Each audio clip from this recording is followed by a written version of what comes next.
So there are 5 traits that make you a good musician, and it has absolutely nothing to do with chops, licks, riffs, or runs. But most musicians they overlook these traits, and that is really why they're stuck.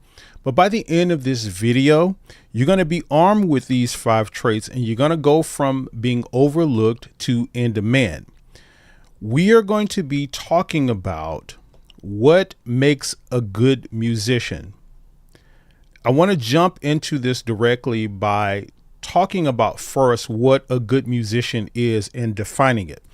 So I want to introduce to you what I call the 80-20 split of being a musician. Now, what this means is that if you take the definition of what being a musician means and you break it down. So the definition of being a musician is a person who plays music or a person who makes music. Now, in that definition, you have 2 different components. You have the person and you have the music. And these are the 2 components that I want to break down and show you how they make up being a good musician. And what I want to propose to you is that 80% of being a good or great musician is about the person part of it. And the other 20% is about the music part of it. That's why I said at the beginning, it has very little to do with chops, licks, riffs, and runs, although that stuff is a part of it. So again, the musician equals the person plus the music. And then the music itself is 20% of it. So you got the chops, licks, and riffs and all of that, the tone, the theory, your repertoire, that represents 20% of it. But this larger part of it being the person, the good musician part of it, is everything about who you are and how you show up. This is something that's really, really important to understand. I think that in today's society, with us looking at other musicians and on social media and these clips where these musicians are like doing all these crazy riffs, runs, licks, and chops and all of this kind of stuff, drummers, and a lot of these musicians are great.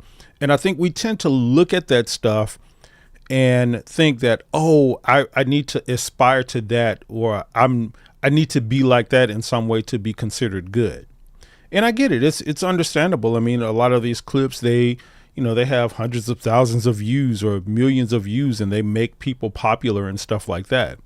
But I can tell you, honestly, you can't let the facade of that social media stuff fool you into thinking that it's something that it's not. There's a difference, and this is something that I can speak to from experience by being a content creator and stuff myself. There is a difference. Get this, what I'm about to say. There is a difference between being internet famous and having what I call internet famous, which is just having a lot of views and a lot of people viewing and stuff, what you do, being like that, and then actually being known in the world such that that stuff is translating into money, more gigs and stuff like that. There's a huge divide between those 2 things. I know of many, many, many content creators and musicians that put out stuff on social media who has great amounts of views and all of this kind of stuff. And that stuff has not translated one bit into, extra gigs. Of course, you get an extra gig here and there from it every now and then, but just generally speaking, it doesn't translate into that. And this is because, again, I think that we've been fooled by thinking that this music part of it is the bigger part of it when it's actually not. So again, that is the 80-20 split. That is the person part of it and the musician part of it. So you guys let me know in the chat which sides of this musician aspect of it have you been focusing on lately? Have you been focusing on the person side of it, like who you are as a person, or have you been focusing more on the music side? Let me know in the chat. Now, next, I want to define good musician, because this is really important as well. Like, I think we have these, like I just talked about, we have these views about what a good musician is based off what we see other people do. And again, it's understandable because in some ways that stuff is a part of it. But what I want to propose in this part is that there's 2 parts about or how you think about being a musician. The first part is the internal part, and this is how you think of yourself. Like, do you think you're a good musician? When you sit down and assess yourself and you do the comparison thing that we all do, to our detriment in a lot of cases, do you think you are a good musician? And then the other way is externally, how other people see you. So do other musicians think you're a good musician? Now, if we're all honest about this, we all mostly want that external validation. We do. We want other people to talk about how good and how great we are as musicians, right? We want that external validation from other people. And, again, that's something that's understandable. That is what makes us humans. But the good thing about that is, well, I'll say also that, that external validation, it can be good or bad. And it, a lot of times it equals bad because we're wanting to be externally validated. And that gives us a sense of our self-worth. But on the other side of that same coin, if we learn to use this as a tool in a certain way, we can use it to also help us feel more internally great about ourselves, not just depend on it, right? Not just depend on people telling us that we're good. So again, this external validation can help us see ourselves as good or great too. Again, something important to understand, the difference between this internal validation and the external validation. We have to be really careful about the external part of it. Because again, like I say, in today's world where social media algorithms are dictating stuff to us about our self-worth that we don't even think about, like these things we don't even think about from day to day. Like we see something on a social media post that, can change our mood, can change our disposition about how we see life, how we see ourselves and all of this kind of stuff. And it's coming at us 100 miles an hour on a daily basis. It's being fed to us by ads and all of this kind of stuff. Now, again, this is not, I'm not a doomsdayer. Like I'm sitting up here saying like, this stuff is, just on that side of it. But it is something that's important that we got to think about and that we got to take into consideration when we're talking about our self-worth, because really, again, when we're talking about being a good musician, that's what we're talking about, how we see ourselves and how other people see us. So this is something that's important to understand. Now, let's get into the first trait that makes you a good musician. And the first trait is optimized skill level. Optimized skill level. What do we mean by that? So having an optimized skill level, get this is important. So you have a master level of proficiency where you are. You have a master level of proficiency where you are. You operate fluidly at this level while striving to get better. And this honesty that you have with yourself about where you are will help others see you as good or great. So what you're going to do is assess your strengths and weaknesses and pick an area to sharpen. Now, what do we mean by this? Have a master level of proficiency where you are. So here's the thing. Let's say you are a keyboard player, you're a piano player, and you only know a few chords. You know how to play in the key of C, the white keys on the piano, and you know the C. I don't know, what is it? The 1 4 5 1 chord. So C major chord, F major chord, G major chord, and then back to C major chord, right? Those are the only chords that you know on the piano or on the guitar, whatever instrument that you play. If it's drums, you know how to play like one beat, like 1 8-note beat or something like that. Well, what I mean by having a master level of proficiency where you are, if that is all you know as a musician, where you are right now, then you have such a master level of proficiency at that what you know right now that people have no other choice but to see you as good. Like if all you know is the C major chord, F major chord, and G major chord, like you can manipulate those chords. You can play them in certain ways. You know how to make it feel good. You know how to make it feel hard, rock-like. You can play it in an R&B style and all of that kind of stuff because you have a master level of proficiency at that thing that you're at right now, your level of proficiency. That's what I mean by that. And the reason that this is important, it's not only about other people seeing you as a good musician. It's going to contribute to that. Really, it really does. I've seen it happen many times. That's why I put this as the first one on here. But it's actually going to help you become what we typically think is a great musician. Like knowing all the chops, riffs, licks, and runs, and having a certain level of proficiency at those. Because what happens is when you master where you are, it puts you into the mentality of mastering the things that you learn down the road. So this striving to get better part of it that I just talked about, when you're striving to get better, when you're learning something new, you're also bringing that into your master level of proficiency. And then over time, you got all of these crazy chords, licks, riffs, and runs, all of this kind of stuff down at a master level of proficiency. You see how that works? That's why this is important. And again, this honesty about where you are as a musician and seeing yourself and knowing your level of proficiency, again, is going to help others see you as good. How does that work? Well, we'll get into this in one of the other tips, or one of the other traits. But when people see you take heart and hunker down and really work hard in what you're doing, and you're honest about where you are, you can be honest to yourself, not necessarily to anybody else. You're not just out there telling people like, oh, I only know the C major, F major, and G major chord. You're not saying that, but you're being honest with yourself. There's an honesty that shows up in that. So for example, if we're talking about a movie, you know how some movies are kind of, how would I describe that? The movie itself is kind of aware of what it is. And I know that's kind of esoteric to say, but go with me on this. It's like it knows it's not trying to be like, take some raunchy comedy or something like that. It's not trying to be an Oscar contender movie.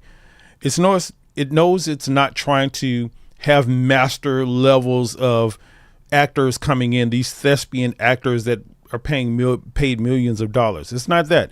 It's a raunchy comedy. It knows exactly what it is. We're going to tell some fart jokes and all of that kind of stuff. It knows exactly what it is. And what happens with us who are viewers of that movie, we appreciate it on that level.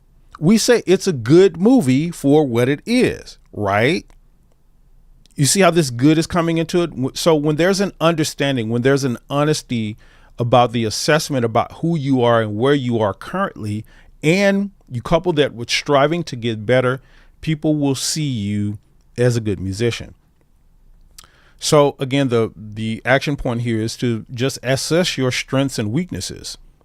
And then you pick an area to get better at or to sharpen. That's what you do consistently over time. And that's what helps you become this great musician that we all typically want to be.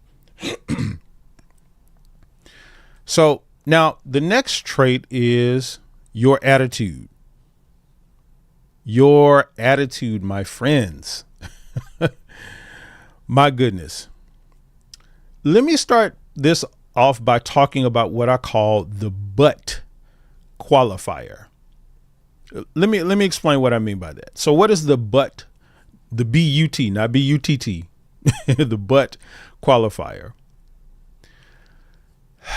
You ever had someone say something about you or say something about someone else, and then they qualify what they say with a but?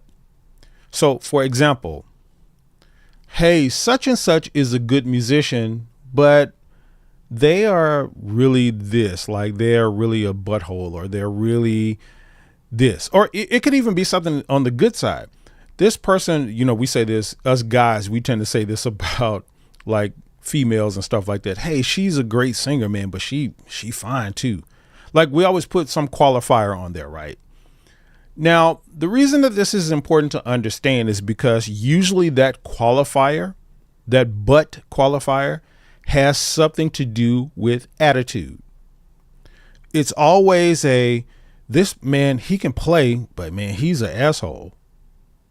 Or man, he's a beast on the keys. He's a beast on the drums, but like he can't do this. There's always a but he's hard to work with.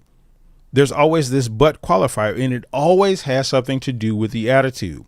And what I've noticed about this over the years is that when that but qualifier changes to something good or something positive, people see you as a good musician, even if you don't know a lot. Even if you're that musician who only knows that C, F, and G major chords, people will put that but qualifier on you and make you sound like a good musician.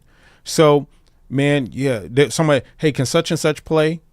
Yeah, man, he only knows the C, F, and G major chord, man. But I'm telling you, like, he's a pleasure to work with. Like, he's gonna show up. He's on time. He can do this. When they talk about stuff like that, that makes you be seen as a good musician. So that's what I want to introduce to you first when you're talking about this attitude thing about the but qualifier. And the reason is, again, because people will perceive you as a good musician based on your attitude. We're into this person part of the definition now. So again, we were talking about the person versus the music, the 80% of it being about the person and the 20% of being about the music. This is the person. This is your attitude. People will see you, and perceive you as a good musician based on your attitude. So a positive solution-based mindset instantly makes you good. This is the attitude part of it. This is the but qualifier, the positive but qualifier, right? So when people say, hey, man, Terrence can play, he only knows like the C, F, and G major chord, man, but I'm telling you, he came in, he was on time, his equipment was ready to go. He worked with people well, he did all of these things, and people will put that whole package together and see you as good. Let me break it down like this. Think about this. We get this on social media all the time. I was just watching somebody on a video talking about this earlier today, where as content creators, like when I'm putting out a video like this, there's inevitably going to be comments on it, like when it's uploaded and everything. And like it could be 100 comments on there, and 99 of all of them can be like positive comments. Hey, Terrence, great video. Hey, I learned a lot from this. Thank you for this content. All of that, right? 99 of them can be positive. But if one comment comes on there and says something negative, guess what? We as content creators are going to pay most attention to.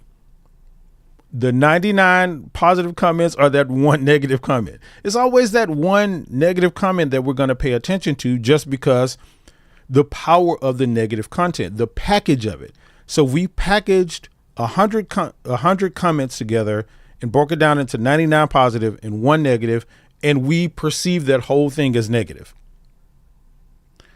Now, the reason I broke down that scenario, you think about, it's the opposite about what I'm talking about here with the but qualifier. So when someone has something that is more neutral to say about you, when someone say, hey, can Terrence play? Is he a good musician? And someone says the neutral stuff like, yeah, he's okay, he's this, like, and all of that kind of stuff. And they put those but qualifiers on it to say, but man, he shows up on time, he's professional, he got good equipment, all of these positive things. When those things are packaged together, just like the 99 positive comments and the one negative comment, when these things are packaged together, people perceive it as good. And that makes people be more willing to work with you. And that's why this is important. So the action item on this one is to think about how you can be better around other people. How can your attitude be better? How can you bring a positive solution-based mindset to the situations, the gig situations, and all of the music situations that you are a part of? So let me pause here for a second. Just go over here to the chat and see what you guys are saying. Thank you guys so much for being here. I see a lot of the usual here. Thank you guys so much for being here. Chris is here. MJC. Mike is here saying hi, Terrence. What's up, Mike? Kendra is here saying music. You've been focusing more on the music side. That's pretty much all of us, if we're honest about it, Kendra. Kay is here saying hello, everyone. Thanks for being here again, Kay. Kay was the one that gifted a lot of people some channel memberships last week. So thank you again for that, Kay. Heartbeat says 40-60 split. currently 40% on music. That's mostly due to my use of time. Yeah, I get it. 100%. So you're about a 40%, so 60% or 40% on the music and then 60% on yourself. Yeah, that 80-20, it will differ depending on what you have to do in your timing and all of that kind of stuff. But this is why I'm bringing it up, so that it's in our awareness that we need to focus on, the bigger part of it if we want to be seen as a good musician and, have that internal and external validation of being a good musician. There needs to be a balance of it. And I always think that the bigger part of it is the person part of it. My man George is here. What's up, George? Saying good afternoon to all. 2016 Road King is saying hi. What's up, man? Melita's here. Thank you for being here again, Melita. Saying hello, everyone. Hey, Terrence. Achiever saying good evening, everyone. What's up, Achiever? Felipe saying great to see the live again. Thanks for being here, man. Thank you guys so much for being here. We're going to keep it moving, though, man. We got some more traits to get into about what it takes to be a good musician. So now the next trait is humility, but with a touch of arrogance. Humility, but with a touch of arrogance. Let me break this one down for you. Let me break this one down for people get a misunderstanding about it. So here's the thing. Let me talk about this just for a second. I got into a conversation, I guess it was about a couple years ago now, about being humble with someone, about humility. And they were making an argument to me about being humble, that being humble is misunderstood and that people shouldn't try to be humble. Like you shouldn't walk into a room and lessen yourself just so others can feel good. And again, at the time, I agree with what he was saying, because based off the definition of humility that he was trying to convey to me, like basically his definition was to be humble. Like you have to lessen yourself. You have to be less, and you can't show up as who you are. You have to shrink, so to speak, to make others feel good about themselves, and so others can see themselves as good. And I don't agree that that's what you should do. So if you're going by that definition of humility, then yeah, I disagree with doing that. But here's the thing. This is what I want to define humility as. Humility is not thinking of yourself less or thinking less of yourself. It's not shrinking. It's not thinking less of yourself. It's just about thinking of yourself less. Let me say that again. Let me break that down again. It's not about thinking less of yourself. It's not about shrinking. It's not about showing up and becoming small so others can feel great. It's not about that. It's just about thinking of yourself less. That's deep. You really need to get that one. So here's the thing. Granting other musicians and people a high level of respect will make you be seen as good or great. But you also have to show that you believe that you are good. This is the touch of arrogance that I'm talking about. That just like that little, just a little, little droplet, little drop in the bucket. Not nothing major, not nothing that's going to piss anybody off, not anything that people will even notice or even call you arrogant and think you're conceited for. Just a little touch of, hey, I know what I have. I know I'm good. And I know what I bring to the table. And just the conviction of that belief. So that's the humility, like with a little touch of it. And what this comes down to is just like a balance of these things. So again, thinking of yourself less at the same time as showing up and being who you are and having the conviction to show up as who you are and, let people see that and show that. Again, because it's not about shrinking. So it's just a balance between those two things. And the humility really comes down to how we interact and how we treat other people. That's really what it all comes down to. It's really simple if you think about it. It's just are you being arrogant? Are you being self-absorbed, conceited? All of those things that people typically talk about, right? Are you being that, or are you showing up as that person who, what I'm about to say here is, praise others loudly, but owns your own wins softly? That's deep too. You got to get that. So you praise other people and what they do and their accomplishments. You praise those loudly, but your own, you just be a little bit quiet about it. One of the stories I tell all the time is about when I first moved to the city that I live in now. You guys know I talk about it all the time, Houston, Texas. And one of the things about when I first got here was a bit of a culture shock from where I come from, because it was people were showing up and introducing themselves, like the musicians and stuff that I was meeting. They were introducing themselves not with their name. Like when I met somebody, of course they would tell me their name, but I never forget. They would tell me who they would play for or who they had played for. Hey man, I want you to meet such and such. Oh, what's up, man? I'm Terrence, man. I play keys or whatever. They'd be like, yeah, I'm Chris, man. I play for Prince. I'm like, okay. This is like, okay, bro, cool. Like, dude, what kind of drums you play? Let's talk about that. Like, I don't care who you played for. And the reason I bring that up is because it was so funny, because people would lead with exactly what I'm talking about, praising themselves loudly. That's really what that was about. It was like, you're telling me, you can't even just tell me your name without telling me your wins and what you've done. And I remember that was like the first year I moved here, when I was really out trying to meet a lot of musicians and stuff. I had so many musicians interact with me that way. And I'm like you're already like, we just met, bro. Like, and I'm just trying to learn who you are. And you're showing up trying to do this, this dick swinging contest kind of thing. Like I played for such a, first of all, you don't know who I am and what I've done, and I don't care.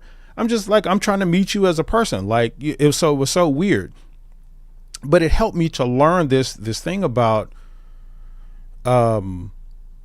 praising other people loudly and owning your own wins a little bit softer. Let other people praise you. Let other people, this is something I teach all the time. Get this as well. I talked, one of the things I talked about in a prior video is that we all want to be known and seen as great musicians. We all want to be called beasts, right? We want people to say, oh man, when somebody bring up your name, man, Terrence, oh man, he a beast on keys. Man, he's a beast on drums, guitar, whatever, all of this kind of, we want people to say that about us, right? And that's that external validation that I'm talking about. But it's important to let other people be the ones to say that stuff, not you saying it about yourself. This is where the humility comes in as part of this. Not you showing up and saying, man, I'm a beast on keys. I played for such and such. Man, I can do this. I got this. Don't let other people do that. I love one of the things that I love the most about when I'm talking to people that, maybe I've worked with a few times and that don't know really that much about me, is when they find out stuff about me. I can tell you, there's a couple of stories I got right now where my band, where we hired, band I've been playing with for 17 years now. Throughout the 17 years, we've gone through several different musicians, guitar players, drummers, and stuff like that. And we had a new drummer that we hired it's been about 4 years ago now, right during the pandemic. So about 4 years ago now. And it's so funny that the drummer was in the band literally for it was almost at the 2-year point before we got to sit down. We were sitting down and talking in the break room. We had done several times before, but we got to sit down and talking, and one of the other band members were asking me about some gig or something that I did the weekend before. And I had just did a gig on drums the weekend before. And the other band member was asking me about, like, I saw you did a drum gig last week. And then the drummer looked at me like, you play drums, bro? It's like, yeah, man, I play, like, drums is my first instrument. That's the first instrument I learned how to play. And he's just like, oh my God, like, bro, like, and then he started pulling up, I started showing him some of my videos and stuff, like, man, like you killing on drums. Like it was, I love that when people find out that kind of stuff about me, because I'm not walking around announcing, man, I can do this. I'm a drummer. I've played for these people. I've toured with these people. I have a degree in music. Like, Let other people find out that stuff about you, and then that becomes a win for you because you're praising yourself more softly. See how that works? So again, this humility thing about being a good musician, this is one of the biggest ones. I'm telling you, when your attitude and your humility, when you combine those things and they're on point, people will not only see you as a good or great musician, they will want to work with you. They will seek you out. They will prefer you. I'm telling you, we live in this time now where there's a lack of that kind of stuff, and people are tired of all of the nonsense. I've been like this for years. I've always preferred to work with a person who is more humble, who has a good attitude and all of this kind of stuff, and they're okay on their instrument. I would rather have that than a person who's like a beast, who can outplay the greats and all of this kind of stuff, and can do all of these tricks, riffs, runs, and licks and all of that kind of stuff. But their attitude is bad. You can't depend on them, any of that kind of stuff. I would always prefer to work with the latter. So again, the humility and the arrogance, or humility with a touch of arrogance rather. And you got to be careful about that. Just what I mean by that touch of arrogance is just showing up and not being afraid to show up as a good person, not shrinking. That's all I mean by that. That combined with the attitude is really important. So you guys, let me know what you're thinking. Let me go back over here to the chat again. Let me know what you're thinking about the humility and attitude part of it. Let's see. Divine is here saying, what's up, everyone? What's up, Divine? Felipe is saying, on the topic of attitude, curious on your thoughts on a band leader's attitude in dealing with gig stressors, like last minute changes, tension, and how that impacts someone being a good musician. Good question, Felipe. So the topic of a band leader's attitude in dealing with stress. You know what? It's so funny that you asked this question now, because I was just having a conversation with a friend of mine yesterday, not about this topic, but about something similar related to something else. And we were talking about the responsibilities of people in positions. And my argument to this person was that, I'll tell you exactly what we were talking about. So one of my frustrations has been, and this is answering your question, Felipe. One of my frustrations just in general lately has been about customer service. Customer service to me has hit an all-time low. Like, let me tell you a quick story. This was just about a month or so ago. I was in a car rental place trying to rent a car for a trip. And I'm saying a month ago. It's been a couple of years ago now. Trying to rent a car for a trip. And this person that was in line before me to try to rent a car, the person that was working at the place was frustrated with them. And they literally told this person, like, get out of here. Don't come back here again, because the person kept asking the question. And I'm like, what the hell is going on? Like, you work here. If this man has 100 questions, you need to be answering them all. That's part of your job. That's an example of what I'm talking about. So, like, and even if I go get some fast food like that and go through a drive-through, like, people mess up your orders. They don't even speak to you no more. Waiters at restaurants and stuff like that, they're a little bit better and stuff about it, but they don't, it's just customer service is really bad. And this is getting to the heart of what you're asking about, Felipe. So what my argument was is that when you're in a position, when you take on a job like a band leader, like a person in customer service or whatever, you have a responsibility. And that job comes with those stresses. One of the arguments that I brought up to the person I was talking to this about was like a police officer. Like a police officer that his sole job is to protect and serve. You can't have a bad day where you're not doing that. Your stresses in life and, what you're dealing with at home, or, somebody pissed in your coffee this morning.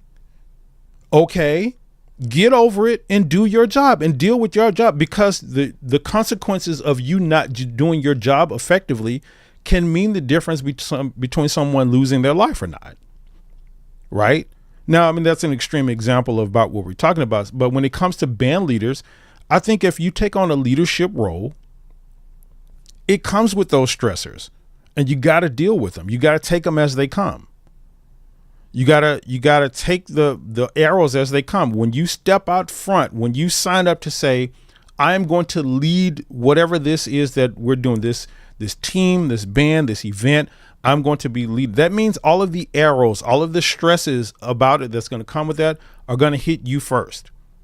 That's just what it means. And you have to be willing to be able to take those arrows, and you got to be willing to deal with them with a level of, resiliency. You can't start blaming other people. You can't start doing all of this stuff. You got to take the arrows as they come, while also still trying to create a good environment for your band or for your team. So that's what I think about it. So in reference to someone being a good musician, that's the person part of it. This is exactly this is why it's all coming full circle now. This is exactly why I'm saying that being a good musician and all of this kind of stuff, the bigger part of it is being a good person, or how you show up and your attitude and all of that kind of stuff. The biggest part of that is that, because when those arrows come at you and the stresses come and you got to deal with money and contracts and all of that kind of stuff, none of that, the licks and riffs you play on a keyboard or piano or guitar or drums, none of that is going to help with that stuff. None of it. It's just the way it is. So that's my thoughts about that, man. I hope that helps out. Stephen is asking, what city are you currently located? I'm in Houston, Texas, man. That's where I'm currently located, Steve. Nitron is saying, howdy, Terrence, 40% music and 60% networking. Cool, man. Yeah. I mean, networking is a good part of it too. That does deal with the person part of it, having your business and stuff together. So that's a good ratio of that. So just, again, make sure you continue to balance that out how you need to.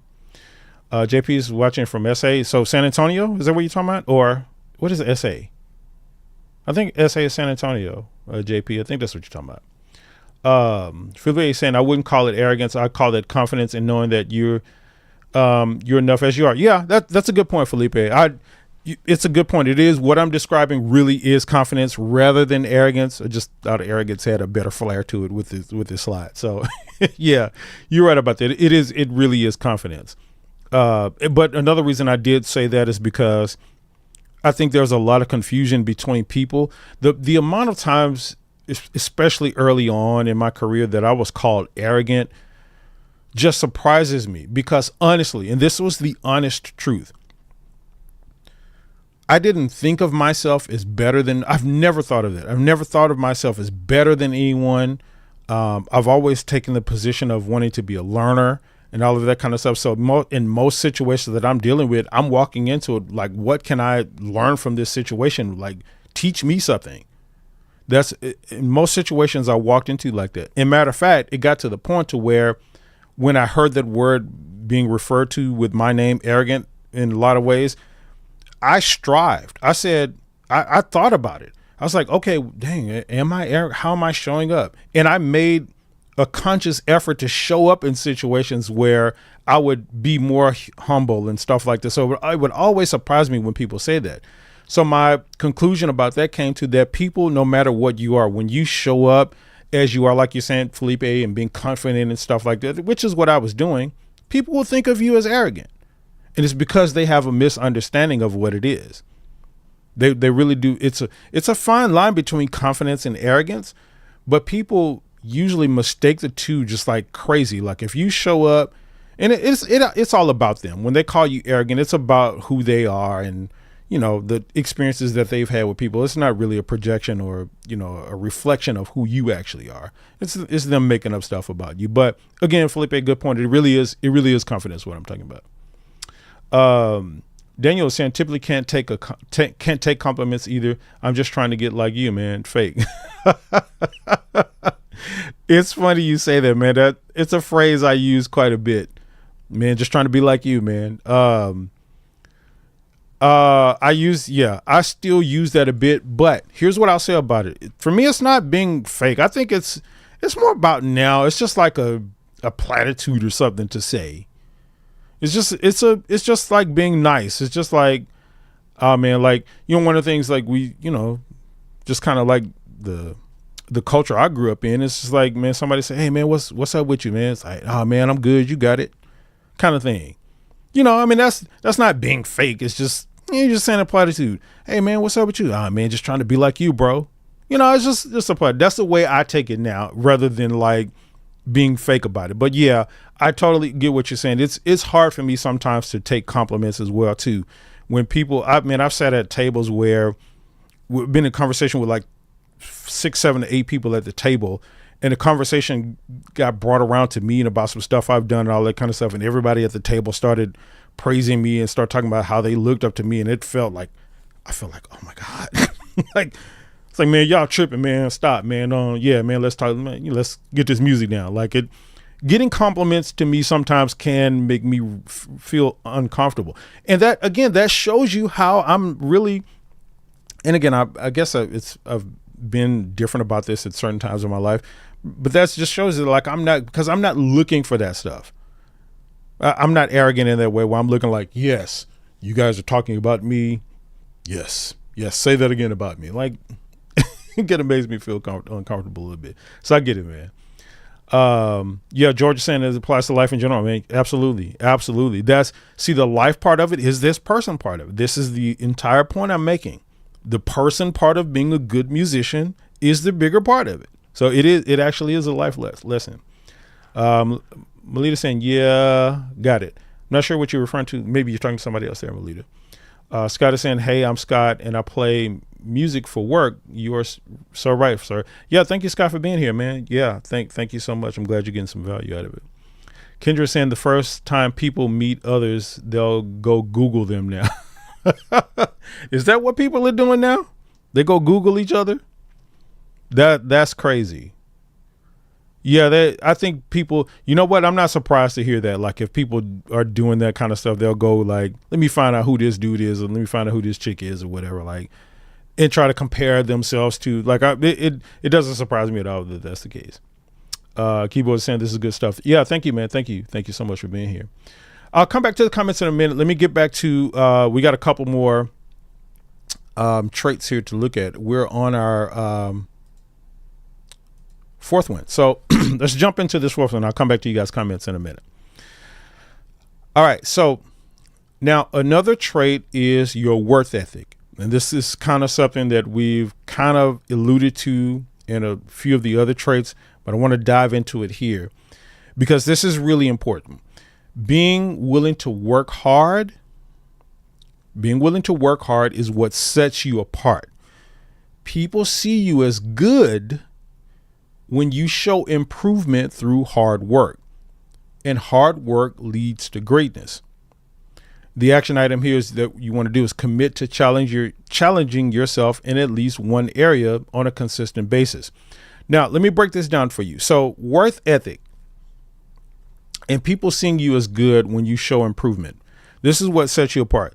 Let me tell you, I think about a lot when I'm writing the content for these live streams and I'm coming up with the ideas that I'm thinking about.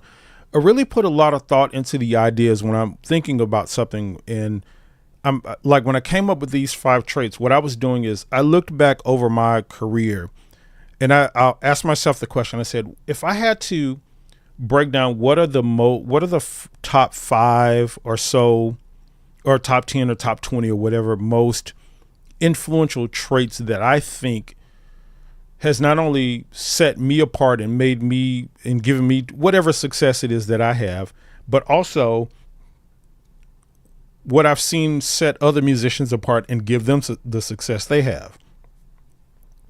And I broke it down into these traits, and worth ethic was really one of these ones that was like at the top of the list. One of the things that I've always been able to pride myself on is my worth ethic. The thing is, you may be a better musician than me. You may know more chops, licks, riffs, and runs and all of that kind of stuff. You may have been playing longer than me. You may play more instruments than me and all of that kind of stuff. But I can tell you, you will not outwork me. When you're asleep at night, I'm up learning. When you slept on your talent, I'm out networking. I'm meeting people. I'm learning contracts. I'm learning the business. I'm getting better and I'm improving on a consistent basis, because I know that that's what not only leads to success and gives you success, but it what helps you continue to have success. It's one of the big misconceptions that I think a lot of people have about being successful. And let me give you an example of what I'm talking about. There's a musician. I've told this story in a video before, but there was a musician when I was coming up and I was learning how to play music that I really, really looked up to. And man, when I tell you, I thought this guy was the absolute best. And in the city that I lived in, I would tell people, I would talk about him all the time. Man, have you heard such and such? Have you heard such and such? And when somebody come back to me like, yeah, man, but such and such is good too. Have you heard such? My response was, man, forget them. Like this dude here, I mean, he'll play circles around this dude. And I really thought this about this dude. And at the time, it was absolutely true to me. This dude was like crazy good. One of the people that inspired me to be a multi-instrumentalist and all of this kind of stuff. Even to this day, a lot of the stuff that I play is reminiscent of what I've learned from just watching this dude back in the day. But the thing is, he was good back in the day. And what I noticed over the years is that he stopped improving. And what happened is, in this fast moving paced society and world and stuff that we live in now, where things change very rapidly and you're not on it and you're not learning, you fall behind and you become a has-been really, really quickly. And that's exactly what happened to this guy. Like, I still respect him and all of that kind of stuff for what he is and what he does at the time, and that's never going to change. But if I'm looking at where he is now objectively, he can't play any of the modern stuff. He doesn't know any of the modern music techniques. He doesn't know networking. He doesn't know the business and all of this kind of stuff. He's just behind. And guess what? Nobody is saying his name anymore. So that's a testament to how, like, these kind of things, this worth ethic in particular, it leads to success, but it helps you have continued success.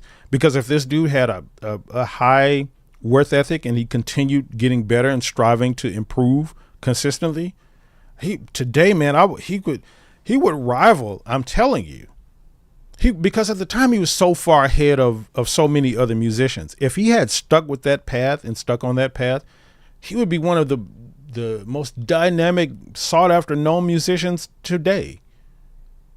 So this is why worth ethic is important. And again, people see you as good when you show that improvement, when you consistently improve, when every time you show up.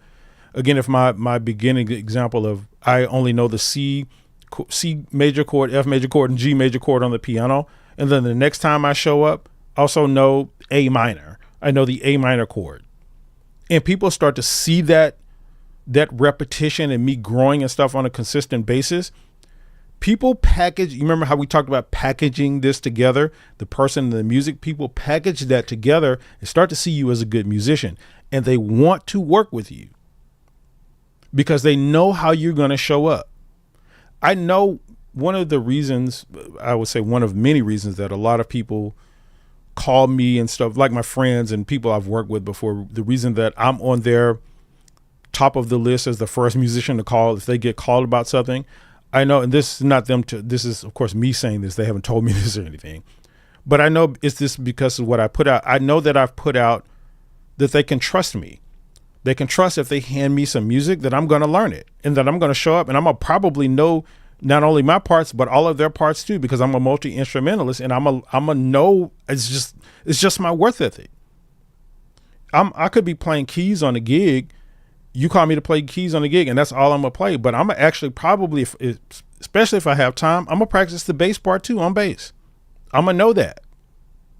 I don't have my drum set here set up in the house, but I'll practice the drum beat and stuff in my head. I even know a lot of the reason I've become a leader.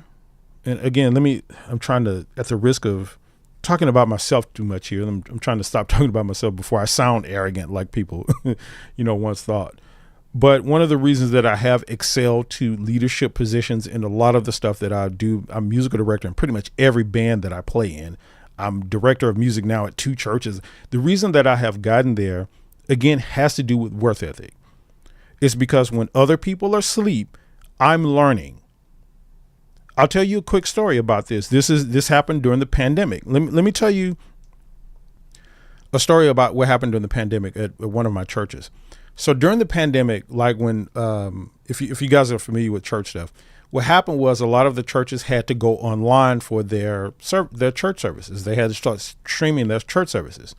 Now, both the churches I play for are kind of older school churches. They're not really set up at the time for streaming and all of that. But guess who had the expertise? Guess who's streaming to you now? Guess who had the expertise to do that when it happened? Yours truly. So I mean, quickly, I never forget the phone call. So it was in March of 2020 when everything shut down. And about a couple of weeks before that, everybody was projecting that it was going to happen. I started working in my head. I said, oh, okay, so if this happens, that means the church is going to have to do this. So let me start putting some pieces together now. So during the week when the pandemic and everything shut down, we got on a call. We had a meeting and we was like, well, what are we going to do? How are we going to survive? I never will forget this because I was so proud at the time. I responded. I said, let me calm everybody's nerves right now. I already got all of this planned out. Let me tell you exactly what's going to happen. You don't have to worry about getting equipment. I got cameras. What we're going to do, we're going to come up here on a Saturday. We're going to do this. We're going to lay this out. I'm going to set up this. I'm going to set up lights. We're going to record the service. This is how I'm going to record the choir praise team and all of that kind of stuff. We're going to do this and it's laid out. And they were looking at me like, oh. And it's literally how we survived 2 years as a church during the pandemic. Now, again, don't hear me wrong. I'm not trying to, this is why I always find it difficult to talk about myself, but I'm not trying to take credit for it. I'm just trying to show you that how, when you have a good, strong work ethic and it puts you ahead of the curve with everybody in everything. And it helps people to see you as a leader and as a good musician, and they can depend on you and trust you. I'm telling you, like, this is game. I'm giving you straight game right now.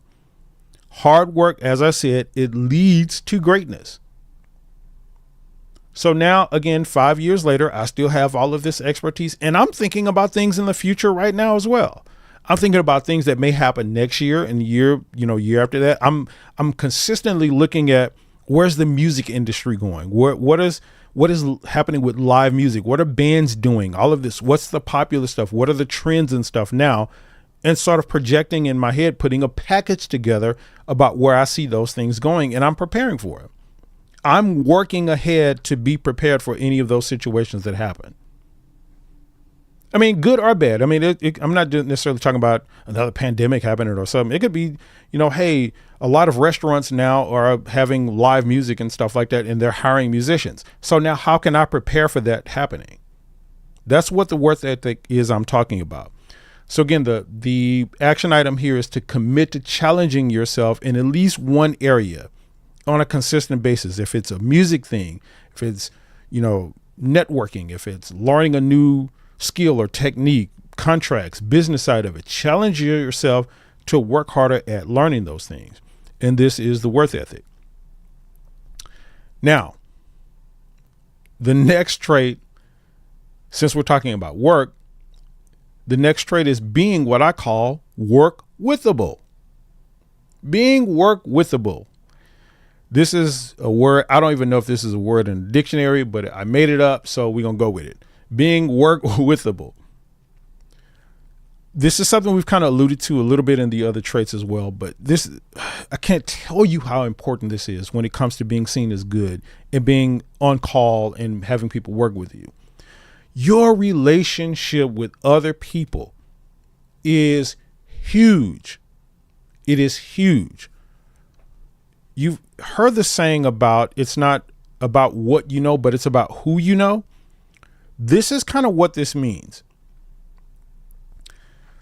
I get questions all the time about people asking about what I think about these pay to play services. Like there's a lot of these, I don't even know the names of some of them, but there's a lot of these services that offer you, hey, you sign up for our website, this membership, and we can get you gigs and stuff like that. And I've never seen any of them really be helpful. I mean, you can get a couple of gigs from here and there. I'm not saying that they don't work in that sense, but what I've seen and what I've noticed again throughout my career is that the way most things happen, I mean, literally 95, 99% of things happen and success happens and all of that kind of stuff and opportunities, is that they come from and through other people. When I went on tour, my very first tour, I didn't get that tour through some band site or because I was paying somebody. It was through someone I knew. Someone knew me, or I knew someone that knew someone else that put me in touch with somebody, and then they called me, and it was the relationship that did that. When I got my first job as a drummer on a drum gig with a jazz band, oh my God, it's been almost 30 years ago now, or over 30 years ago, really. When I got my first call with that, it was through somebody I knew that put me on. When I've given other people opportunities, it was because they knew me. Someone will call me about something. Oh, I'm not available to do that. Let me call such and such that I know. It was the relationship that these opportunities come through. And that came through being work withable. When I work with people and we develop these relationships and they impress me, or not impress me. What's the word I'm looking for? They're just a pleasure to work with. Like, I enjoy working with them. That puts them at the top of my list as relationship first call people. I have my first call people right now. Like, if you call me for a gig right now and say, hey man, can you put a band or something together to come do this gig? I got the top 5-6 people already in my head that I know that I'm going to call first. And I'm going to be really mad if they're not available, because that means I'm going to have to call my second, third, and fourth choices. Right? So being work withable helps you work with a lot of people. It's just like the logical thing of that. Being work withable helps you work with a lot of people, because a lot of people will want to work with you. And when you work with a lot of people, people tend to see you and think of you as good. Think about this. If you're sitting down in a room in a conversation with many other musicians that you don't know, everybody's talking about who they are and what they've done and all of this kind of stuff. And it gets to you and you start naming everybody at the table that they said that they've worked with. Your response is, oh yeah, I know that. I know such and such. Yeah, I played with him and, back in college. And then somebody else said, yeah, man, I used to play with this guy named, Chris or whatever. And then you say, oh man, yeah, I know Chris. Me and Chris go way back, such as we played together a lot. And then another person at the table says, I don't know, I've worked with this dynamic singer, I don't know, Kendra in the chat. I've worked with this dynamic singer named Kendra, and she's good. It's like, oh yeah, I met Kendra a while back. We worked together on this gig. Oh yeah, she's great. I haven't even said anything about myself specifically yet. That starts to create a perception of me in those people's head around the room. Oh, he's played with this person. He's played with these many people. He must be good. See how that works? He's worked with such and such. He's worked with all of these people I work with, and probably even more. And then he knows this, and he talks. He must be good. This is what I mean, that when you work with a lot of people, people tend to see you as a good musician. So again, the action item here is what you want to do is you want to challenge yourself to be a team player. Challenge yourself to be a team player. And what I mean by this goes into the attitude part of it as well, and how you show up. You want to show up as the person who is work withable. And like I said earlier, a solution mindset and a positive attitude that makes you work withable, and that makes a lot of people want to work with you. So again, these are the 5 traits. I'll go back through them again. What we talked about: the optimized skill level. We talked about your attitude and why that's important. We talked about the humility with a touch of arrogance, or a touch of confidence, as I was kind of corrected on in the chat. So that's another trait. And then again, your worth ethic. And then your last one is being work withable. So you guys jump down in the chat. Let me know what you think about these traits. Let me know which ones you're focusing on, or that you plan to focus on. Let me know what you think about it overall. So I'll go back over here to the chat. Let me see. Where did I end off at? I think at Achiever, he's saying this is the first time I am hearing. I have never done it through although I am starting out. So happy to be here. Oh yeah, thank you, Achiever. Thank you so much for being here, man. Yeah, good stuff. Good stuff.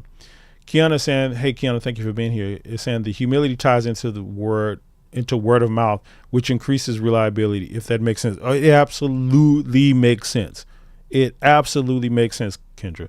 It does tie into word of mouth. This is what I mean. Like this, I think what people don't understand, and this is why I'm saying when we talked about it at the beginning, the person part of being a musician is the bigger part of it, is because there's so many things wrapped up in this person part of it. That humility, again, what you're talking about there, Kiana, is reputation. When you're humble and you work withable, you have a reputation of being that.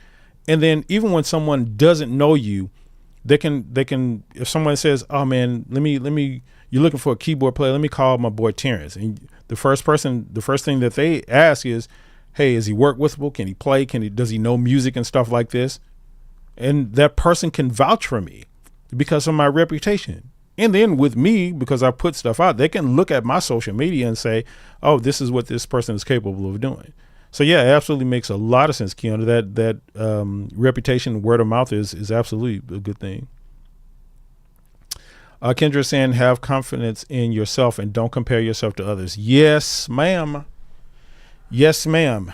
That comparison thing is so deep. I've done several videos about it. The comparison thing. There's you know how I talked about earlier in this other trait about the humility with a touch of arrogance. What I mean by that, or the touch of confidence, it really is a balancing act that we have to learn to consistently do on a regular basis. This balancing act of those kind of things. And the reason I bring that one up is because I'm comparing it to what you're saying about comparison. I think comparison, in a sense, is a natural part of what we all do. We're always going to compare ourselves to others and to other things and other people and other places. And we're always going to do that. I think the trick of it is having that balance and using comparison in a positive way. What I do is I look at other people and I'm looking at it in a way that says to me, oh, okay, so now that's how people are doing things. It's giving me sort of a gauge, more or less. This is how people are doing things. This is how the trends and stuff that are going now. Okay, so now let me get on it. Let me learn this kind of stuff that they're doing. That's the way that I compare myself versus what a lot of people do is this self-worth kind of comparison. Oh, this person has this many followers and I don't have that many followers, so I must not be as good of a person. Or who I am as a person, I'm not worth that many followers. No, forget that. Like that's the comparison that's like the bad part of it. But when you learn to balance, and it's something that takes time. When you learn to balance that, have that balancing act of how you use comparison in those ways, I think it can be a positive thing. But generally speaking, yes, oh my God, this comparison is the killer of creativity. Let me see. Night Train is saying humility goes a long way. Absolutely it does. Absolutely it does, Night Train. Mark is saying, great perspective. Humility, it's always a big turnoff to hear about the huge self-promotion ego. Yeah, it is. I do not ever want to be this way. Service, good musicianship, and collaboration with empathy. That's a really good way to put it, Mark. That's a really good way to put it, man. Be of service, good musicianship, collaboration, and empathy. Yeah, man, absolutely. That's how I want to show up too. That's how I want to show up too. I want to walk into every situation with a collaborative sort of disposition, and see how I can be of service.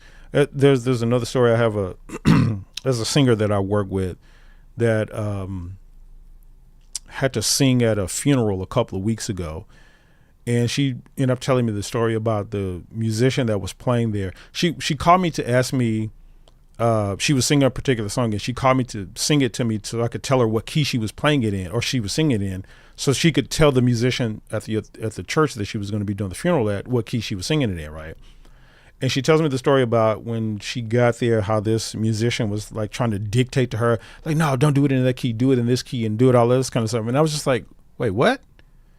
So you're there, you're the soloist, and he's telling you what key you should or shouldn't sing something in, when you've taken the time as a singer yourself to go over the song, see what's comfortable for you, see what's going to be best for you. So you got somebody else telling you that.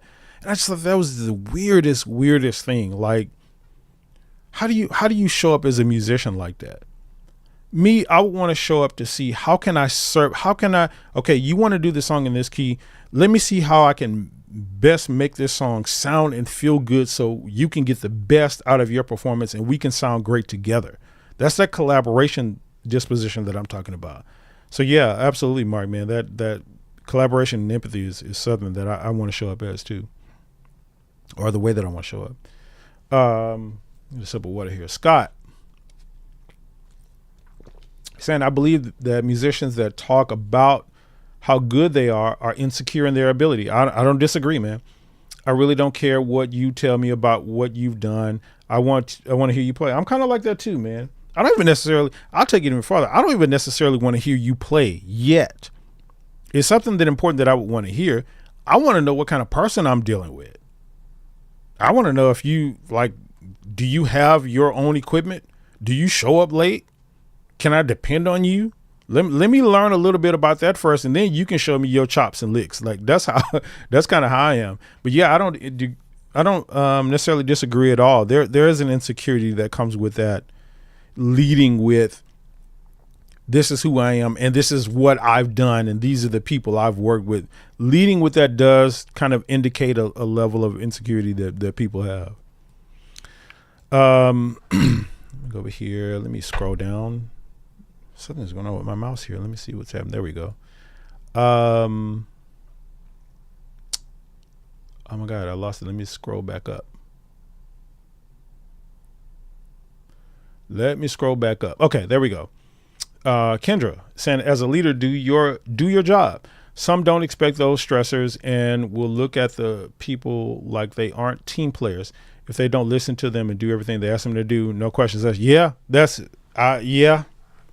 There's an arrogance and there's an ego that come with a lot of people in these leadership positions. They think that because they have the title and they have the position, that enables them to, I don't know, just tell people what to do, even if they aren't doing those things themselves.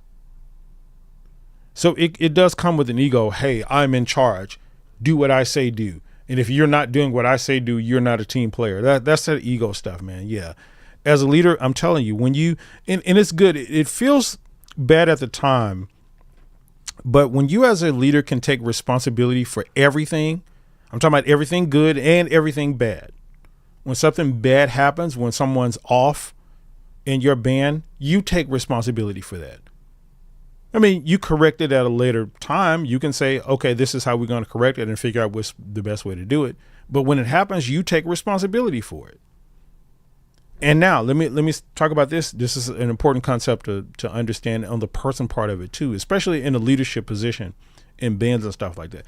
There's a difference between responsibility and fault. Responsibility and fault. This is how I give this example or this analogy to kind of clarify this so you understand this. So let's say you're at your house. Someone knocks on your door. And when you get to the door, whoever knocked on your door is gone. And you look down and there's a newborn baby sitting at your door. Newborn baby crying in the carrier or whatever, maybe some milk or something in there, but a newborn baby sitting at your door. Now, when you're in a position like that, you're faced with some choices about what you can do.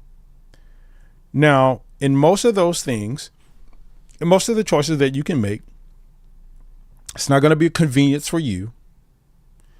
It's not going to be something that you signed up for today to walk to your door and have a newborn baby sitting at your door. So it's going to be an inconvenience.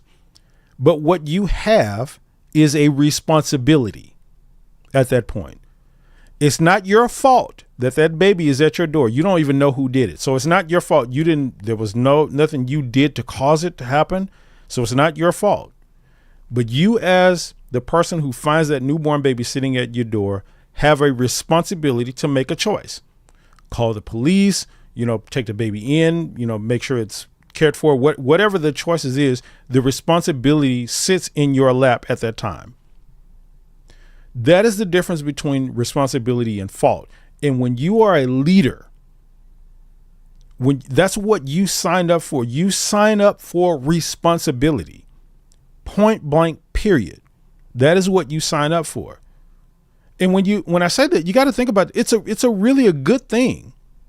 This is how people come to trust you. When you take responsibility for the things that happen, people trust you more. That is just the way that it works. I'm not going to go into a whole diatribe about that, but that's really how it works.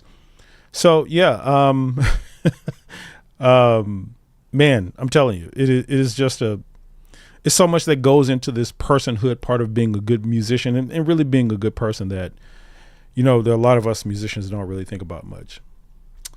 All right. So let me go back here. My chat keeps moving here. Okay. I think Kendra's was the last one. Okay. JP is saying, what if the pastor of your church making someone the worship team leader who doesn't have a clue about music and you can hear it, but must keep your silence because the team are getting mad? It's always crazy situations that happen like that, man, where it's about how you navigate it. It is about how you navigate it. It is stuff like that can happen, and you have to respect authority. You have to respect leadership, learn how to deal with the stuff behind the scenes where it's not affecting. You remember I talked about earlier about praising people loudly and praising and keep your own wins soft. It's kind of that same perspective here. When you have something to do like that, you don't front anybody out. You don't do any things like this. Have some conversations. That's what I always recommend. It starts with having conversations. Hey, let's sit down together. Let's call a meeting. Let's sit down together. We have these problems. Let's talk about these issues. Let's see how we can work together better as a team. It almost always starts with that. So let's get some understanding. Let's come together. So I think we're off on the wrong foot. I understand this to be the case. You tell me what you're thinking. Let's see how we can come to some common ground. It always starts with that. And it's so funny because generally speaking, I mean, it's not always that something like that will be the be all end all of it, but it does. It solves a lot of the situations that we deal with all the time. What happens mostly in situations like you're naming there, JP, is that, everybody's angry. So people are clicked up. You got people calling each other on the phone, and you got two team members and stuff that are talking about the other people, and they have their perspectives and all this kind of stuff. And then that stuff consistently just grows and grows and grows over time until it comes to a head where everybody's mad. Somebody's get fired, somebody popping off somebody, people fighting outside, and it's just all kinds of crazy stuff when it could be solved when just have a simple conversation about it. Hey, let me call this person that I have a problem with, or that seems to be the problem, whatever. Let me have a conversation. Let's come to an understanding about something. That's what real men do. And I'm saying men as in terms of human beings. That's what we do, man. Especially as leaders and as musicians who want to solve problems and stuff like this and be better as a person. This is what we do. It's hard. I'm not saying it's easy. I'm not saying it's the easiest thing to let me call up somebody and tell them why I have a problem with them. That's not the easiest thing in the world to do. But again, particularly as a leader and all of this kind of stuff, it's the responsibility we sign up for, point blank, period. So I hope that helps, JP. You're saying it's in South Africa. Yeah, same principle still applies. We're all human beings, no matter where it is. I know there's a lot of different red tape, in different cultures and stuff like that. But I think it still all starts with the conversation. Felipe is saying people will also project their insecurities and negative thoughts about themselves on you. Absolutely. I think self-awareness is key. Yeah, self-aware of my imperfections, limitations, and being compassionate and grateful. Yeah, that's a really good point, Felipe. It's another thing that's hard for us to do as well. But everything is hard when you haven't done it.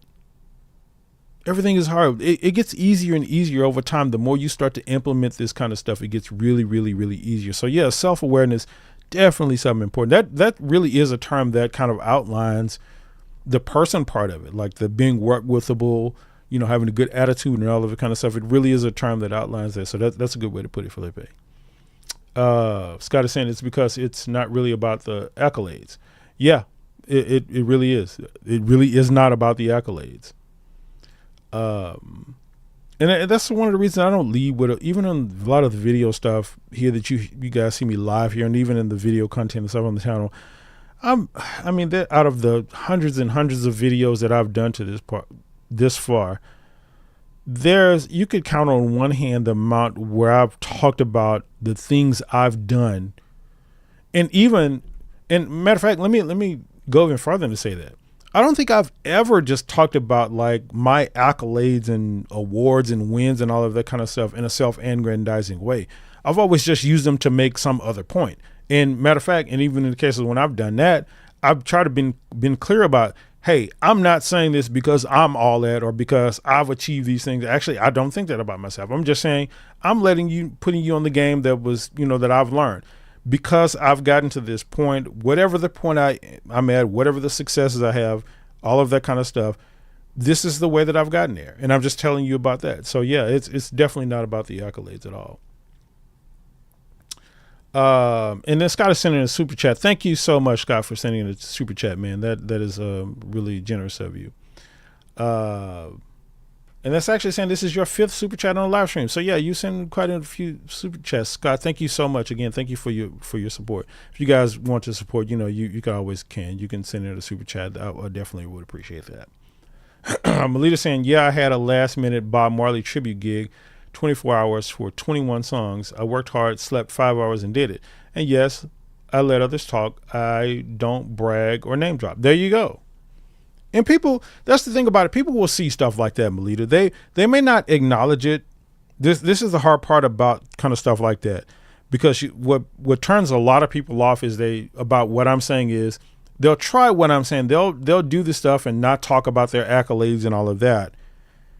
And then initially they won't get the feedback that they've been getting. Used to, is that the way you said it? They won't get the feedback that they're used to. That's what I'm trying to say.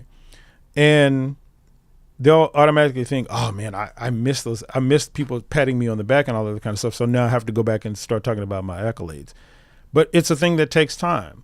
It's a thing that when you consistently do that stuff, like you're talking about there, Melita, over time, and people just come to know you for that becomes your reputation.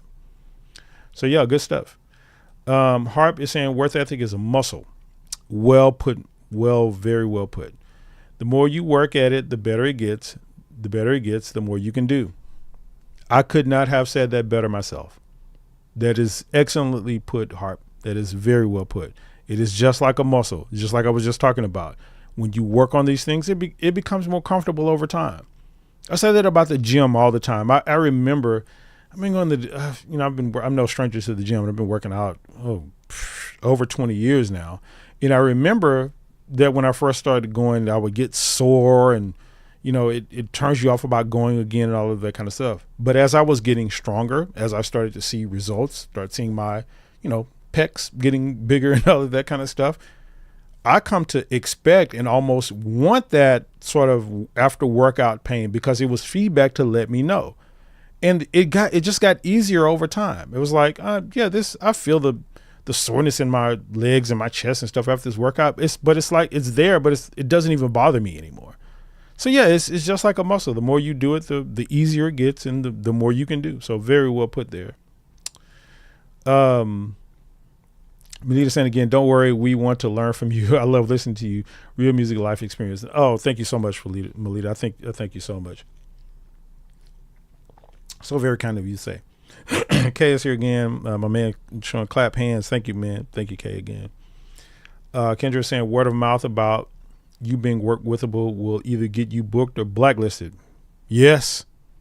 Yes, I know many people right now. There's always, when we talk about this stuff, maybe one day I'll say the name. I don't want to put anybody out like that though, but there's a certain name that comes up in my head right now when I'm talking about all of this, who is the sort of poster child of the opposite of these things. They're not work withable. They're very talented. This the person I'm talking about. They're very talented, extremely great musician, but nobody wants to work with them, including me. So yeah, that work withable, man, that it will get you blacklisted.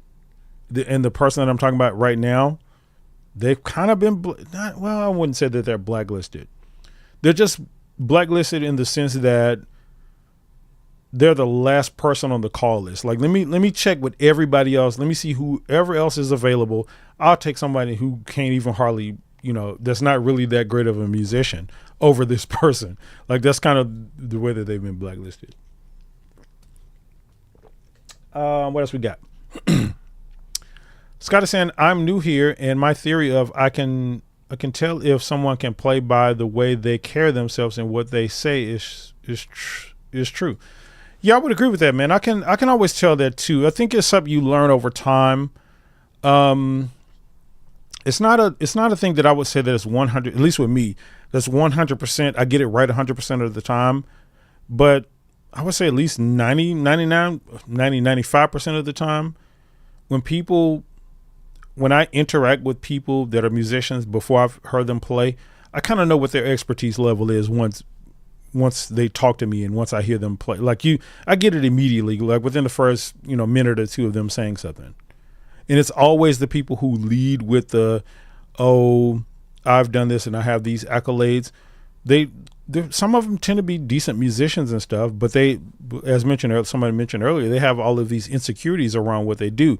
So it makes them like show up and overplay and try to outplay everybody else, which again makes me see them as not a good musician. So it's like this rabbit hole that happens. So, yeah, man, good way to put that. Night Train is saying humble, good work ethic, being a team player. Those are the ones you're working on. Yeah, man. Good stuff. Good stuff. Really good stuff, Night Train. Let me scroll down a little bit more here. Mark is saying, bravo, I like everything you share. I agree. I've had success in the same way. It's great to hear it again. Just check myself and sharpen it. Yeah, man. Yeah, thanks so much for saying that. And it is something. The stuff that I'm talking about here, like I say all the time, is stuff that I'm not only, the reason I bring it up is because I've seen that it works. So I want to keep it in my memory too. I want to keep this fresh in my mind and keep letting myself know, hey, these are the things that I need to keep doing. I need to keep being work withable. I need to take that to a new level. I need to get better and better and better and better at all of these. My attitude, how can I improve my attitude? All of that. Yeah, so good stuff, man.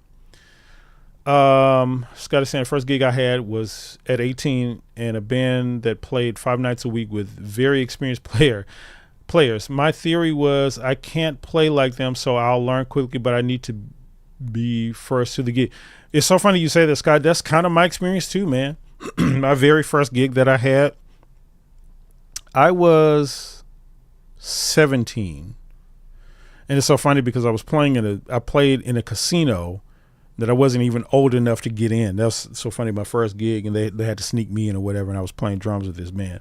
But all of the members in the band were 15, 20 years older than me. They were well-seasoned musicians. Matter of fact, they were probably about 20, 25 years older than me now that I think about it. Some of them were maybe around 15 years, but I think the other ones were about 20, 25 years older than me.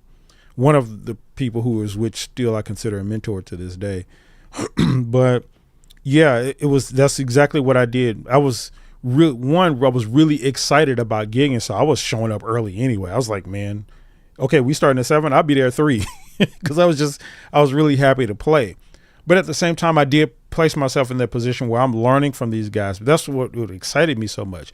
Like hearing these other musicians, these seasoned musicians play and the stuff that they were doing, I was learning. So like each gig was just blowing my mind. The keyboard player who was in the band, he passed away a few years ago, about 10 years ago now. And it's so funny. He was one of the he was an instructor at my college. So at Grambling State University, he was one of the music instructors at the college, but he also played in this band with us. Oh my God, such a great musician, man. This dude was a guitar player, keyboard player, bass player. And when I tell you, he was a beast on all of them, like just crazy good. And I would be on drums playing, and I mean, you can imagine just being enthralled by stuff like that. I'm on drums playing. I'm listening to this guy play. I'm listening to all of this stuff. I'm like, oh my God. And I'm picking, because of course I play keys and stuff too. So I'm playing drums, just trying to stay in the pocket and listening to what I can learn on keyboard. Like, you see, it was just the most amazing thing to me. He would play keyboard. He played keyboard and guitar on our gigs. So he would have his guitar strap around. He was sitting on the keyboard stool with his guitar on. He would keep his guitar pick in his mouth like this, my water towel, like keyboard pick. He would do this and be playing the keyboard.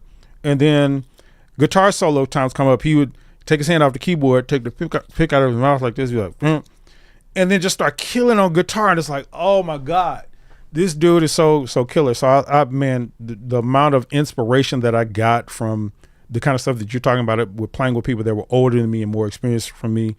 Oh my God, and I learned so much. So yeah, that was kind of my experience too, man. So it's great to hear that was yours as well. What else we got here?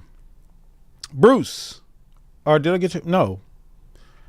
Something is going on here with the chat. Let me make sure. Oh, let me go. Okay, so okay, there we go. Yeah, we are at Bruce. So thank you for the contact, man. This has been very helpful for me. Or you send content, I think you mean. Thank you for the content, man. This has been very helpful for me. You're right, man. Sometimes your relationship with people will get you further than your talent will. Always. I've seen people's talent get them in the door. Because, when you're talented and stuff like that, people will want to initially work with you. But what keeps you in there and what keeps you working and keep you being successful is who you are, your relationship with people, man. So yeah. That's a good point that you're bringing up there, man. Harp Beat is saying, I love what you said at the very beginning. Optimize where you are now, and the rest will follow.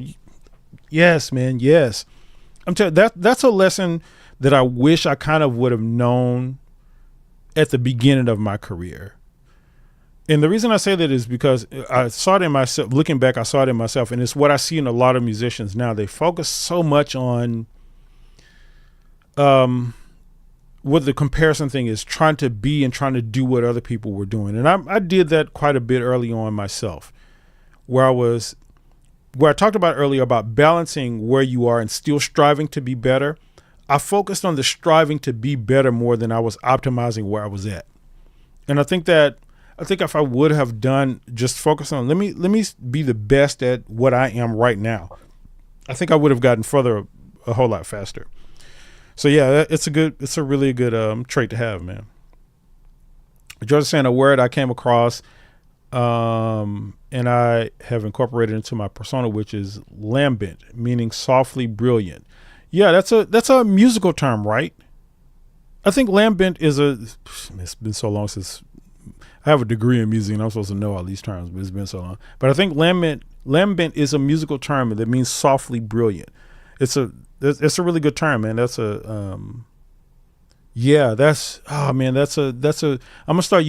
that one from you, George. Lambent, being softly brilliant. That's that owning your other wins quietly kind of thing, right? Yeah, that's a really, really good way to put it. Softly brilliant. Yeah. My wheels are turning on that now. So yeah, I may have to steal that one from you, George. So don't be surprised if you hear it in one of my upcoming videos. So Scott's saying, no, I want to hear them play for us. I'm old now. Yeah, I get it, man. Yeah, we all have different things that we want to hear from them. I guess the thing is with me is that the reason I care more about whether or not I care more about their attitude and being workable and all of that kind of stuff. Because for me, I like to build longer term relationships. So I'm always in that mindset. Like if I'm bringing you into my world or if I'm coming into your world, I'm kind of expecting it, or at least desiring it to be a long-term thing and not just a one-off thing. Like I want to be able to, like after this gig we do for the first time, I want to be able to get your number, get your contact, we connect, collaborate on some stuff if we can, if we find some mutual ground or something like that. I'm thinking in those terms. So that's why it's important to me at the beginning, like what's your attitude like? Are you work withable? Now, again, I get it. If this is just a one-off gig and like I need somebody that can show and play, yeah, I need to know if you can play too. So, so I completely get it. Wendell saying, I took your advice last Saturday. We had some major issues during a gig. After the gig, I told myself now is not the time to handle the situation. So I smiled and said, we'll talk later. Good stuff, man. That's a really, really good. Bravo, brother. Bravo. That's really one of the good things, man. Handle that stuff. There's always a right time to handle stuff that's going to be, and when I say right time, a time that's going to make whatever it is you have to say more effective and get results from what you're going to say. And usually that time is never during a show. Like if somebody messes up on stage or whatever, or some gig mishap happens, it's rarely is the right time for that to be corrected while it's happening. Get through whatever you get through, have a meeting afterwards, make some phone calls after, do what you got to do, and you'll see the difference and stuff like that. And that Wendell, that's what good leadership is too. See, leadership is not just about the title. This is what I tell people all the time. About to talk about myself again. Sorry, guys, but again, this is this is me looking back on the things that have attributed to me getting to where I am. And the thing was, it was about being a leader, operating as a leader without the title. And then people eventually seeing that and saying, "Oh, I need to put." Let me tell you guys a quick story about this one more time. These stories always come to mind when I'm thinking about this. So high school band. I'm in the 9th grade. I'm going to high school. I'm playing drums in the band. I'm playing snare drum. That's the instrument I played in marching band. And I was the only lower classman, so the only freshman in the band that was playing snare drum. Everybody else was upperclassmen. And my band, let me make a long story short, my band director got mad at the drum section because a lot of the upperclassmen, they were doing what they wanted. They would show up and all of this kind of stuff. Whenever they want to, they would be late. And guess what the band leader did? The band leader, he, out of anger, of course, he took them, like the section leader, he took the position of section leader from the section leader and gave it to me as a freshman.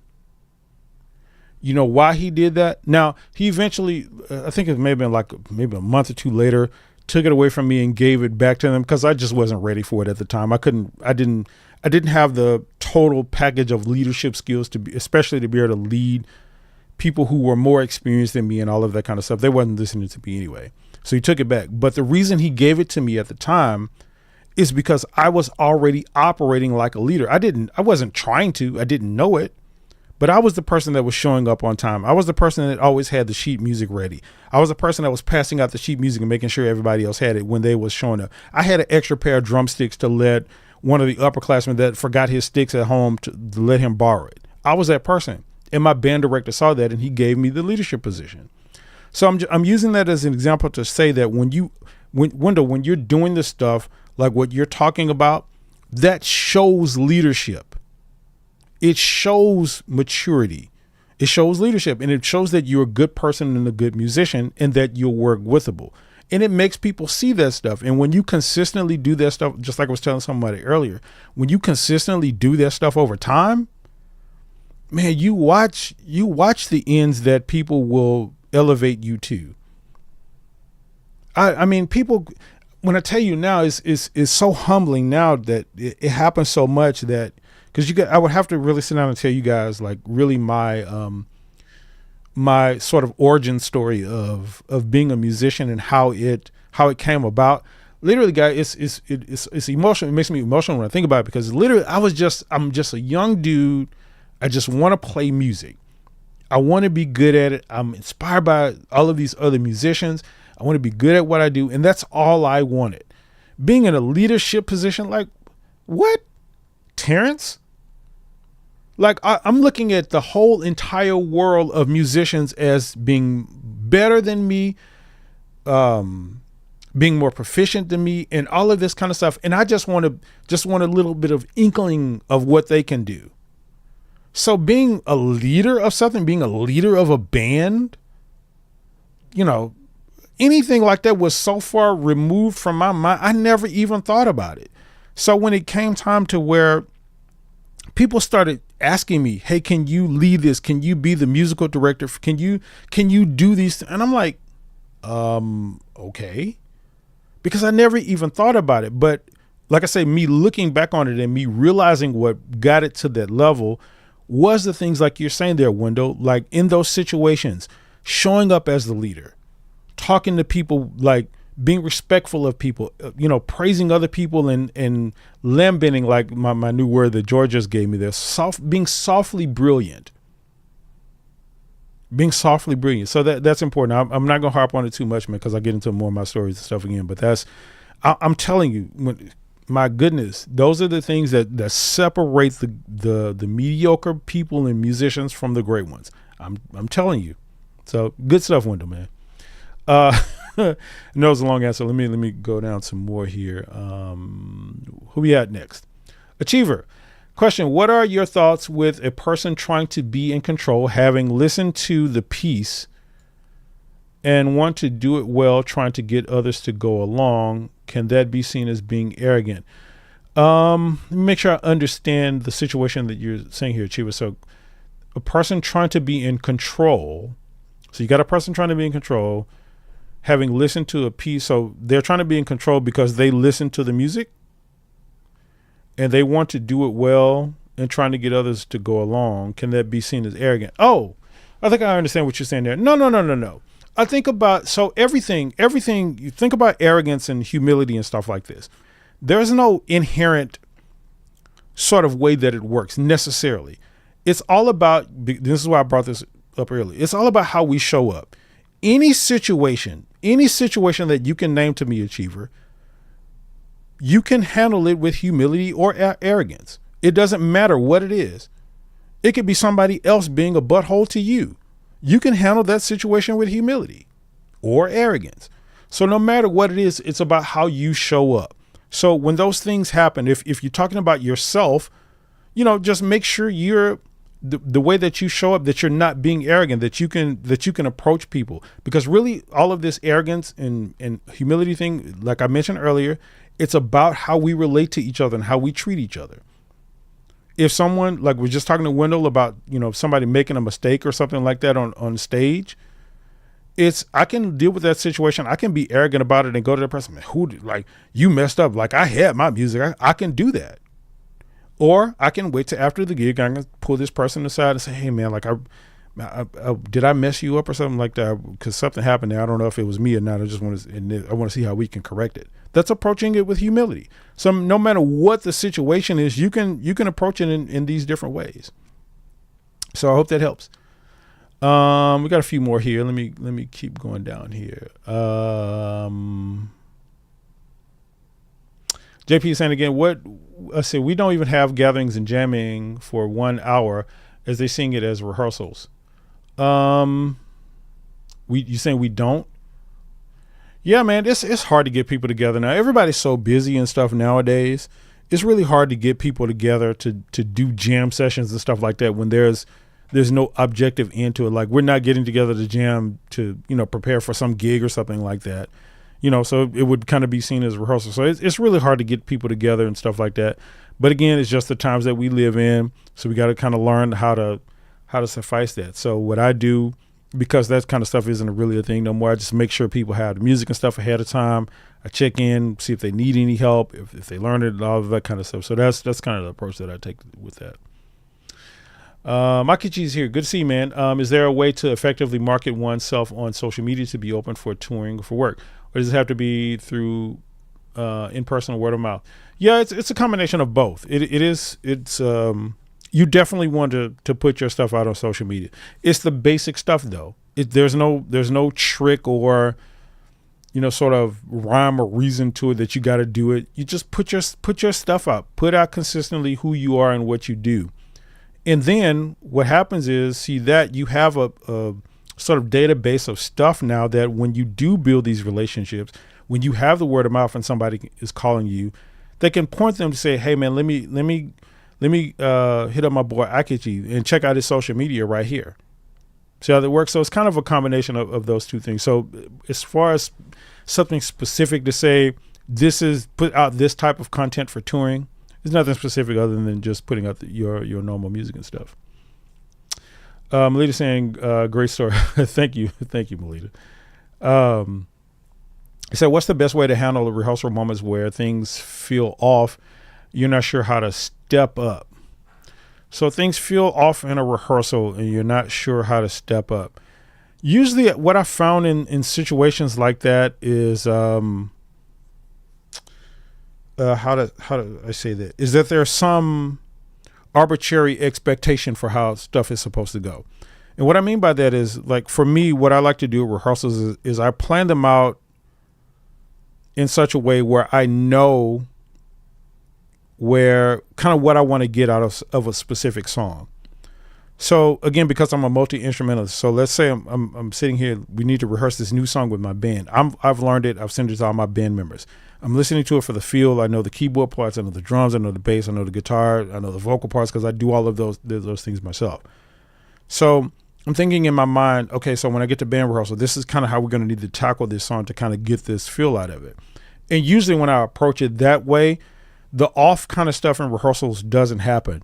It's usually because that sort of pre-preparation hasn't happened before the rehearsal, that you get to the rehearsal and it's like, I didn't really know what I want, but it's not that kind of thing. Like this isn't really the feel that I want, but I kind of don't know what I want at the same time. So you see what I'm saying? It's usually that case. Now, if it's the case that it's not that and you are just rehearsing the song and something feels off, just keep going over it, man. Take it from the top. Take it part by part. What I like to do is when we're having some trouble on songs like that, let's take this part by part. Let's just nail this verse down. Let's nail this, or the intro. Let's nail this intro. Let's do this intro over and over a few times. You know, whoever's going to count it off, drums or whatever, let's count it off. Let's nail this a few times and we get that down. Now let's move on to the verse or whatever comes after the intro of the song, the chorus or the verse or whatever. Let's nail that down and then let's combine those two parts.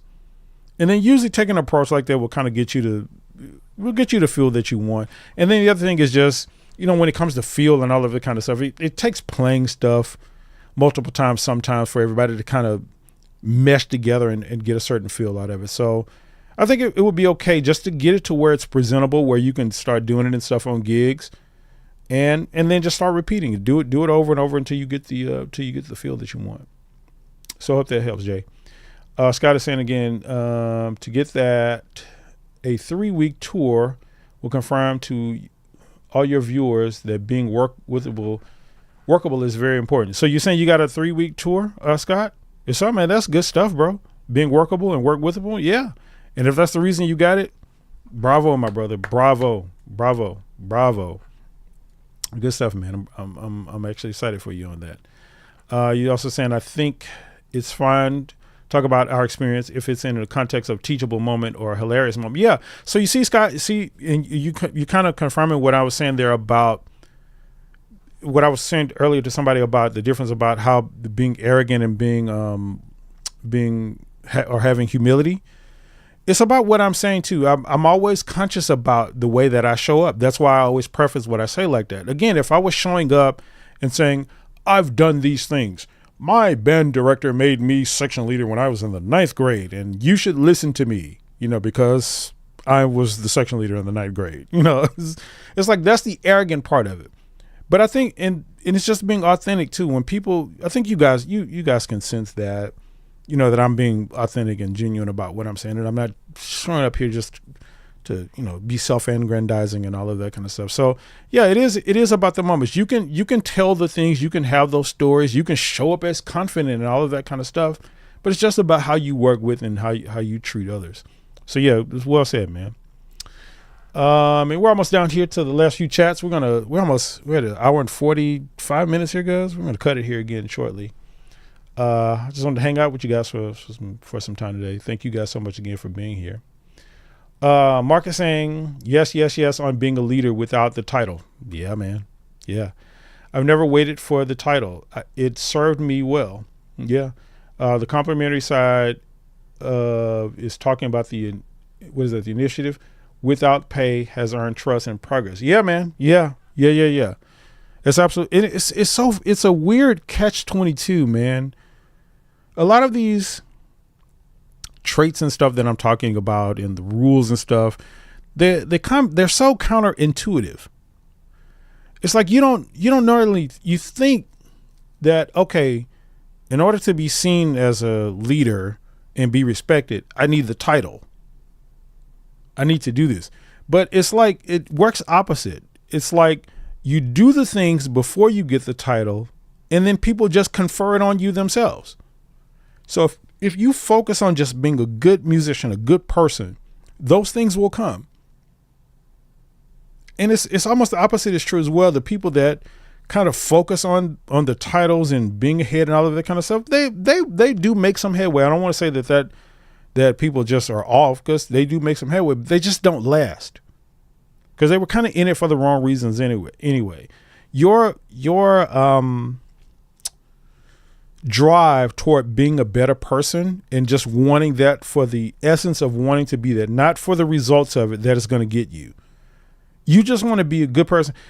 Guys, oh my God, let me tell you something else. One of the things you guys may not know about me is, I think I talked about it before. My second passion in life, my first passion is music. That is number one. My second passion in life are movies. I'm a movie buff. There's not many movies that you can probably name that I haven't seen, or at least that I'm not familiar with. My favorite movie of all time, and this is telling you guys how big of a geek I am. Favorite movie of all time is Superman, the original Superman movie, original Christopher Reeve Superman movie.